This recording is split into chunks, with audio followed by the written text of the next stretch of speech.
Je commence avec toi à travers cette vidéo, une série de vidéos qui portent à te rendre compte, à te donner ma perception, parfois au regard de quelques entretiens que j'aurais eu avec des Africains installés au Québec et même en dehors du Québec. Je vais chaque fois te partager ma perception sur plusieurs sujets. En réalité, c'est une série de vidéos qui va parler chaque fois des vraies réalités que les Africains vivent. Celle d'aujourd'hui porte sur le sexe.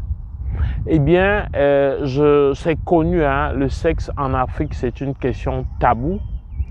Et la plupart de ce que je vais te dire, c'est des choses qui vont se vérifier, pas seulement ici, mais aussi en Europe, mais aussi en Afrique. Sauf que ça va prendre les conséquences ou la manière de vivre va tenir compte du contexte canadien. Donc, je vais partager avec toi l'impact et ce que la pratique ou le vécu sexuel des immigrants, qu'est-ce que ça donne et qu'est-ce que ça modifie, qu'est-ce que ça apporte de différent dans leur quotidien qui puisse impacter sur voilà, leur bonheur, sur la suite ou leur séjour tout simplement au Canada. La femme, de plus en plus, après 30 ans très souvent, décide de se prendre en main véritablement, décide d'assumer leur sexualité, décide de découvrir leur sexualité, décide de s'exprimer, refuse avec un contexte favorable comme celui du contexte de liberté, comme celui du contexte d'une société où la question sexuelle est purement et simplement une chose tout à fait normale. Permets-moi de te faire une parenthèse pour montrer comment ou combien c'est normal. Moi, j'enseigne les sciences et technologies et dans l'un de mes cours, avec une clientèle de secondaire 2 et 3, on aborde des questions, entre autres, sur pas la sexualité, mais sur les organes reproducteurs, sur la fécondation, sur les grossesses, sur les maladies sexuellement, les infections sexuellement transmissibles. Et tu peux comprendre très bien, au regard des échanges, que la pratique ici, c'est tout à fait le contraire. À 13 ans, il y a des ménages, des parents qui parlent clairement, ouvertement, nommément du sexe avec leur enfant et font le choix donc à la place de faire l'hypocrisie et de laisser que l'enfant s'instruise dans la rue, ils font le choix d'aborder pour ceux qui se sentent capables. En tout cas, même quand ils ne se sentent pas capables, c'est une question ouverte où les parents ont le souci, voilà, d'avoir un regard, d'avoir un contrôle, d'avoir une idée. Voilà pourquoi il y a un pourcentage relativement plus élevé des jeunes adolescents qui commettent ou qui font leur premier acte sexuel. C'est vrai, il y a l'influence amicale, mais qui vont être davantage plus conscients de ce qu'elles font, de ce qu'elles veulent, qui vont davantage être plus capables de dire, d'attendre et ne vont pas toujours être influencés. Mais ça ne manque pas par le fait des propos flatteurs, des propos qui les embarquent tout de suite vers des relations. Ce que je veux dire, c'est qu'ici, ça se parle, c'est ouvert. Ce n'est pas scandaleux d'entendre qu'une jeune fille de 13 ans a eu un rapport sexuel. Par contre, chez nous en Afrique, on a tendance à croire que ça n'arrive qu'aux sœurs ou ça n'arrive qu'aux sœurs des autres. On pense que notre sœur ou notre femme est correcte. On pense que notre fille est correcte, que notre fille se préserve, mais que la dépravation, c'est seulement chez les autres jusqu'à ce qu'on ait notre première surprise. Donc, malheureusement, c'est ce cas d'hypocrisie qui gouverne, alors qu'ici, c'est tout le contraire. Ici, on peut parler ouvertement du sexe, de la pratique du sexe. D'ailleurs, dans nos échanges avec les élèves, des élèves prennent la parole pour faire des témoignages, même si au début, c'est un peu gênant, mais quand je crée des conditions pour que tout le monde se sente détendu et comprenne l'enjeu, autant pédagogique que l'enjeu pour leur vie tout court, les langues se délient et c'est à ce moment que tu comprends que la perception la pratique culturelle, la relation qu'a les ménages d'ici avec la question du sexe, c'est complètement différent de la nôtre. En tout cas, il y a moins de surprises dans leur façon de manager. Ce qui est donc le contraire, et revenons donc à notre sujet, de nos réalités. Les femmes, qu'elles soient divorcées, célibataires ou en couple, dans un contexte comme celui-ci, elles vont davantage mettre en avant donc, les objets sexuels pour aller chercher leur plaisir, pour aller se découvrir aussi sexuellement. Malheureusement, ça a une incidence déplorable, on va dire ça comme ça, parce que parfois, l'homme maintenant, ou alors le partenaire sexuel devient un complément. C'est-à-dire que quand bien même elles ont un partenaire disponible, j'insiste que ce soit en couple ou alors en célibat, mais quand elles ont même un partenaire disponible, ça devient quelque chose de complémentaire. Donc, les objets sexuels occupent une place tellement importante que ce n'est plus l'un qui remplace l'autre, mais c'est l'un qui va avec l'autre. Ça, c'est une réalité qui, pour l'homme normal en Afrique, perçoit ça pourtant mal, alors que la tendance, et c'est pour ça que je te parlais de la singularité d'ici, veut que tu intègres ça, veut que tu saches que c'est une réalité qui se fait. Alors, tu vas me dire, mais ce n'est pas tout le monde qui achète des objets sexuels. Oui, celles qui font le choix, que ce soit dans leur couple, que ce soit des célibataires ou des divorcés, celles qui font le choix de ne pas mettre en avant trop ces objets sexuels, encore qu'elles sont minoritaires, sur la base de ce que vaut le marché des objets sexuels ici au Canada. C'est une pratique qui est tellement courante. Elle est tellement courante que je te raconte rapidement une anecdote.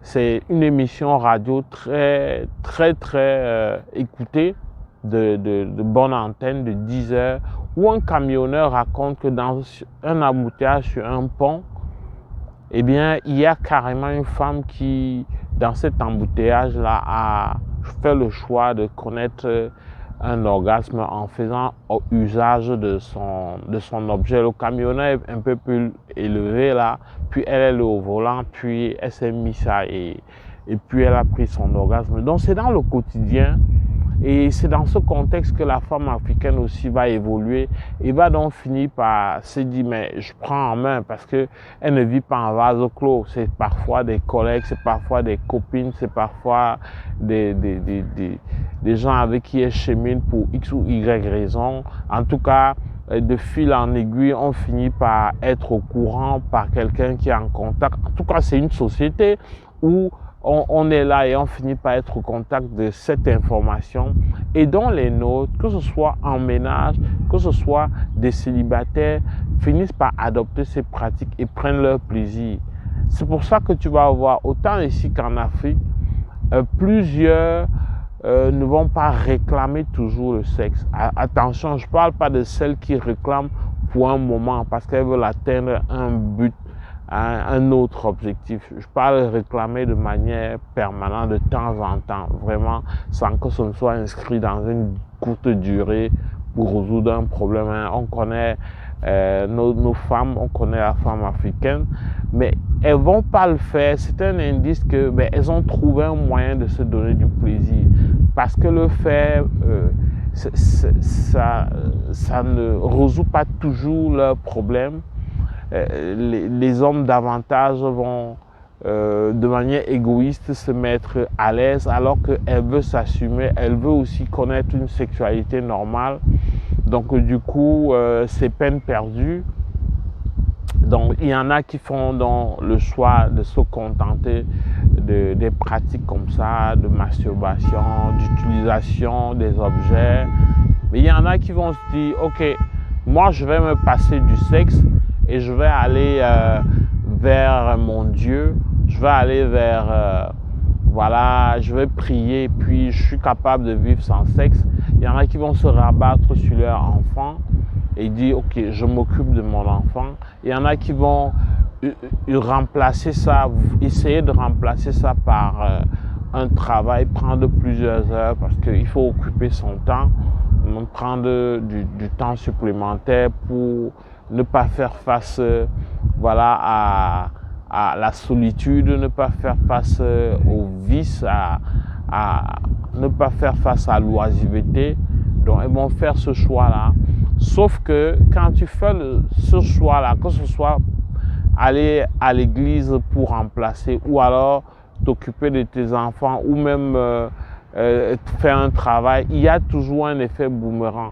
Très souvent, c'est des filles qui vont être pour la plupart correctes, qui ont une éducation qui ne consiste pas à aller de partenaire en partenaire, mais qui vont dans leur état d'esprit penser en bonne africaine que on va finir, le Seigneur va finir, je vais finir par trouver la bonne personne, on va dire ça comme ça.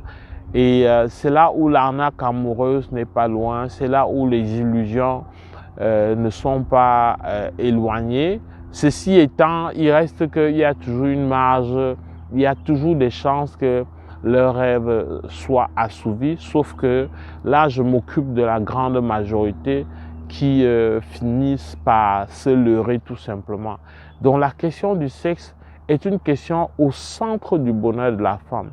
Il y a une autre catégorie qui fait le choix à la place de vivre, à la place d'affronter la question sur la base d'un dialogue à cause, une fois encore, des préjugés, à cause du jugement du partenaire masculin.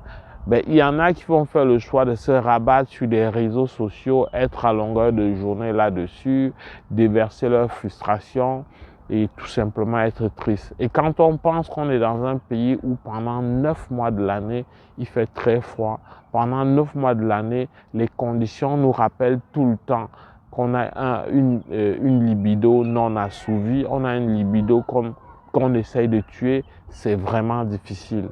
Donc voilà, si tu veux, je voulais partager avec toi ces conditions-là, les conditions qui habitent et qui arbitrent la question du sexe entre les Africains. Est-ce que ça veut dire qu'on va arrêter, on va cesser de faire le tabou? Oui, c'est une des solutions.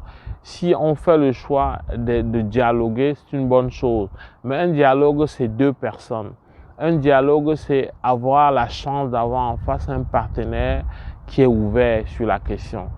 Il y a des partenaires, malheureusement, ils sont majoritaires, qui vont être fermés sur la question, qui auront du mal à intégrer ça, qui ont eu une éducation totalement différente, qui dicte le silence tout simplement, qui impose cette hypocrisie, qui impose ce tabou, malheureusement, qui oblige les femmes à choisir ça et à contourner une sorte d'infidélité manifeste que parfois l'homme choisit de pratiquer à la place. Ok, je n'ai pas assez insisté sur cette catégorie de femmes qui pratiquent l'infidélité à la masculine, hein, un peu comme en Afrique. Oui, c'est beaucoup plus facile. Les femmes peuvent aller chez des partenaires masculins ici sans être jugées de manière incognito, tout comme elles peuvent recevoir chez elles. Ça, c'est quelque chose d'assez banal, d'assez normal. En Afrique, c'est moins évident parce que tout le monde contrôle tout le monde s'occupe de tout le monde. Ici, c'est beaucoup plus relax. Mais cette statistique des femmes infidèles, on ne la connaît pas beaucoup. Je ne vais pas m'aventurer, mais ça existe. J'ai d'ailleurs une anecdote là-dessus. Mais je ne vais pas m'attarder. Je voulais juste te présenter dans cette vidéo donc, les frustrations, les réalités, les éléments qui conditionnent l'état d'esprit et voilà, qui dictent l'état d'esprit et le bonheur finalement de la femme et indirectement de l'homme dans cette société qu'est le Canada, qui sur la question sexuelle a vraiment une approche culturelle complètement différente et opposée à la nôtre. J'espère que tu as aimé. Si c'est le cas, like. Au plaisir de te retrouver dans le cadre d'une prochaine vidéo. Porte-toi bien. Boulam!